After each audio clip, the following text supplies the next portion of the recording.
ഇതെന്റെ സ്ഥലം നടക്കൂല ഇതാക്കോട്ടോ വിടക്കണ മീനാണേ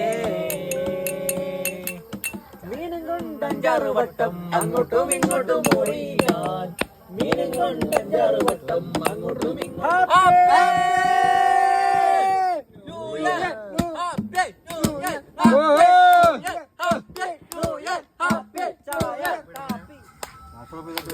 പാടവരമ്പത്തിലൂടെ ഒരു ഓലക്കൂടയുമെടുത്ത് ചെറുഞാറു നടന്നൊരു കാല് തന്ന് ഓടി നടന്നൊരു പെണ്ണെ കരിവളയിട്ട് കൺമഷി കൊണ്ടുവരച്ച് പിന്നെ വാർമുടിയൊക്കെ വിരിച്ച് നല്ല ചേലുള്ള പാവാടയിട്ട് തൊട്ടടുത്തുള്ളൊരു കൈതൊലക്കൂട്ടത്തിനോരത്തു നിൽക്കണോ